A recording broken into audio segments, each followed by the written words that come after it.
சப்பா வீட்டு வேலையெல்லாம் முடிக்கிறதுக்கு மணி 10 ஆயிடுது.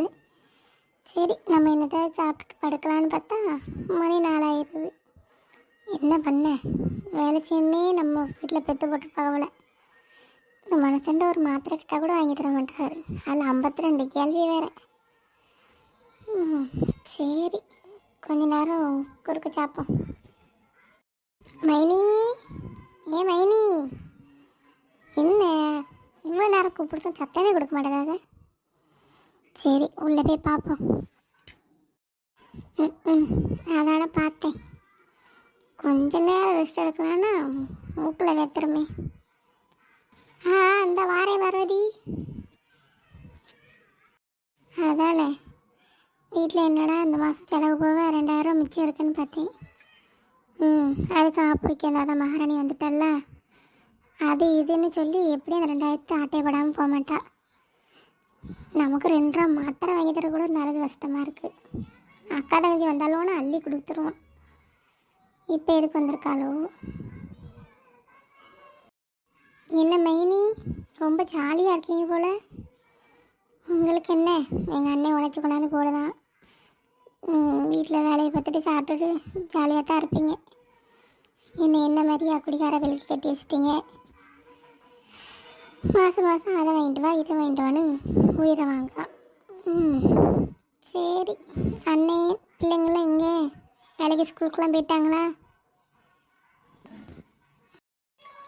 ஆமாம் பார்வதி, ரொம்ப ஜாலியாக இருக்கேன். நீ வேலைக்கா போகிற? என்ன வேலைக்கு போகிறேன்?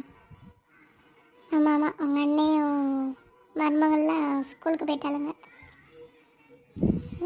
இப்போ சாப்பாட்டுக்கு உங்கள் அண்ணன் 2 மணிக்கு வருவார்ல, இப்போ தான் சாப்பாடு முடித்தேன். சாப்பிட்டியா? சாப்பாடு போட்டு தரட்டா? சாப்பிடுதியா? எப்படி என்ன வீட்டில் சண்டையா? அதான குந்தானே, போன மாதம் பார்த்ததுக்கு இந்த மாதம் ஒரு சுத்து பெருத்து போயிருக்கா. நல்ல கடையில் எங்கள் அண்ணன் வாங்கிட்டு வந்து போடுவோம் போல. சாப்பிட்டு நல்ல உருளைக்கிழங்கு வேறு உருண்டுக்கிட்டு வருது. நம்ம ஒரு 1000 2000 செலவுக்கு கேட்டால் கொடுக்க விடாத அண்ணனை.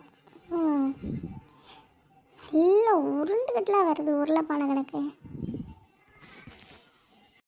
என்ன பார்வதி சாப்பிடியான்னு கேட்டேன். ரொம்ப நேரமாக குனிஞ்சிக்கிட்டே இருக்கேன், கழுத்து பிடிச்சிக்கிட்டே அப்படிமா? அது ஒன்றும் இல்லை மைனி, சும்மா தான் காலையில் ஏதோ எறும்பு கடிச்ச மாதிரி இருந்துச்சு, அதான் கீழே பார்த்தேன். என்ன குழம்பு வச்சிங்க? ஆமாம், அடுத்த அண்ணங்கிட்ட என்ன பிட்டை போட்டு துட்டை கறக்கலான்னு நினச்சிருப்பா. இவ வேறு எதுக்கு பிளான் பண்ணுவா? நம்ம கையில் 5 ரூபா இருந்துடக்கூடாது, அதுக்குன்னே வந்துடுவா. இந்த மாதம் என்ன பிளானை போட்டு வந்திருக்காளோ? ஒரு நாள் இருக்காளோ, ஒரு வாரம் இருக்காளோ? சாம்பார்னா மட்டும் சாப்பிடாம போயிடுவா. ஊறுகானே அலே ஒரு சட்டி சோறு தும்பா. இன்றைக்கி வேறு முட்டை குழம்பு வச்சுருக்கேன். மூக்க பிடிக்க தின்னுட்டு போவா. பிள்ளைகளுக்கு இருக்கா என்னன்னு தெரில.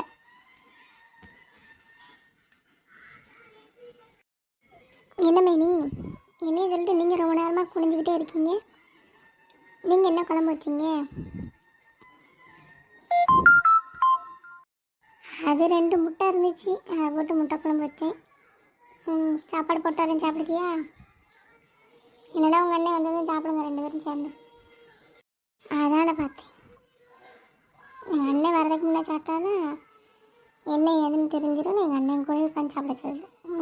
அப்போ தான் எதுவும் நம்ம என்ன சொல்கிறோன்னு கேட்கறதுக்காக. சரி மைனி, நான் எங்கள் அண்ணன் கூட வந்தவரை உட்காந்து சாப்பிட்டுக்கிடுவேன்.